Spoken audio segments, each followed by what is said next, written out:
सीखोगे नहीं तो जीतोगे कैसे। এই কথাটা যদি সত্যি হয় তাহলে এই গল্পটা মন দিয়ে শুনুন। নমস্কার বন্ধুরা, আজকে ছোট্ট একটা গল্প আপনাদের সঙ্গে শেয়ার করছি। আপনি যদি আপনার ফ্যামিলির সঙ্গে এই গল্পটা শেয়ার করেন, আই এম শিওর আপনাদের জন্য সবচেয়ে বেশি ভালো হবে। কারণ আমি যখন এই গল্পটা শুনেছিলাম আমার কাছে ভালো লেগেছে। আপনি যদি কোনো টিম লিড করেন, আপনার যদি কোনো বিজনেস থাকে, বিজনেস ডেভেলপমেন্ট করতে চান, তো অবশ্যই এই গল্পটা আপনার জন্য। যেটা আমি অনুভব করি সেটা আপনাদের সঙ্গে শেয়ার করছি।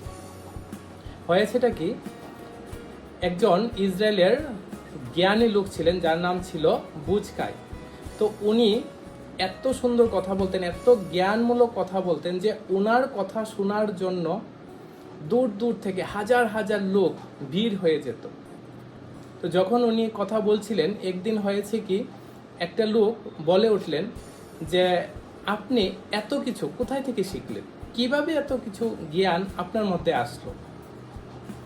তখন ওই জ্ঞানী ব্যক্তি বললেন যে দেখো, যখন আমি ছোট ছিলাম, আমরা 5 ভাই ছিলাম, তো রাতের বেলায় যখন খাওয়ার সময় হতো, আমাদের বাবা আমাদের সবাইকে নিয়ে যখন খাওয়ার টেবিলে বসতো, তখন কি হয়েছিল, বাবা জিজ্ঞাসা করতো আলাদা আলাদা করে এক একজন ভাইকে যে আজকের সারাদিনে তুমি এমন কি শিখেছো, জাস্ট যে কোনো একটা বিষয় শেয়ার করো। তো 5 ভাই থেকে যদি কেউ বলতো যে আমি কিছু একটা শিখেছি, তখন এটা বাবার সঙ্গে শেয়ার করতো। কিন্তু 5 ভাই থেকে যখন যে কোনো একজন বলতো যে অ্যাকচুয়ালি আজকে তো আমি সেরকম বুঝতে পারছি না যে আমি আজকে কি শিখেছি, কেউ বলল যে আমি তো কোনো কিছু শিখিনি, তখন বাবা কি করতেন, তখন সমস্ত খাওয়া আবার সাইড করে রেখে বলতো চলো আমরা সবাই মিলে আগে কোনো একটা কিছু শিখি, তারপর আমরা খাওয়া খাবো। তো যখন এরকম চলছিল, তখন প্রত্যেকজন ভাইয়ের মধ্যে যখন ছোট ছিল, কারণ ছোটোবেলায় সবার একটা ইন্টেনশন থাকে, যদি আজকে আমি কোনো কিছু বাবার সঙ্গে শেয়ার করতে না পারি তাহলে বাবা কাউকেই খাওয়া দেবে না, অর্থাৎ একজনের জন্য বাকি সবাই কিন্তু খাওয়া পাবে না।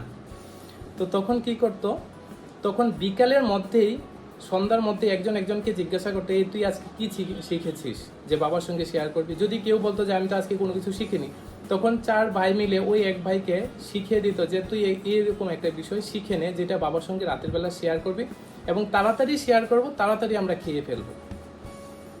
তো এইভাবে করে ওই জ্ঞানী ব্যক্তিটা এত কিছু জ্ঞান আহরণ করেছিল এবং ওনার এই সিক্রেটটা বলেছিল। তো বন্ধুরা, এই গল্পটা থেকে আমরা কি শিখতে পারি, যদি আপনি একজন বিজনেসম্যান হয়ে থাকেন, যদি আপনি কোনো টিম বিজনেস করে থাকেন, তাহলে আপনার টিমকে বলুন যে আজকে সারাদিনে তুমি এমন কি শিখেছো যেটা তুমি শেয়ার করো। ইচ্ছে করলে আপনার টিমের মধ্যে এটাও বলতে পারেন যে তোমরা একটা ডায়েরি রাখো, ডায়েরির মধ্যে লিখো যে আজকে সারাদিনে তোমরা কি শিখেছো। যদি আপনার ছেলে মেয়ে হয়ে থাকে তাদেরকে বলুন যে আজকে সারাদিনে তুমি কি শিখেছো। তখনই একজন একজন থেকে অনেক কিছু শিখতে পারে, একজন একজনকে হেল্পও করবে এবং তাতে আপনার ছেলে মেয়ে বা আপনার যদি বিজনেস করে থাকেন, বিজনেসের যে টিম থাকে, টিম মেম্বাররা প্রত্যেকে হেল্প করবে কোনো কিছু শেখার জন্য। তো আশা করি বন্ধুরা এই গল্পটা খুব ভালো লেগেছে। যদি ভালো লাগে তো অবশ্যই শেয়ার করুন এবং কমেন্ট করুন যে আপনি আজকের দিনে কি শিখেছেন। হয়তো বা কোনো ডায়েরিতেও লিখতে পারেন, বাট আমি বলবো আজকে কমেন্ট বক্সে লিখুন যে আপনি আজকের দিনে কি শিখেছেন। থ্যাংক ইউ অ্যান্ড নমস্কার।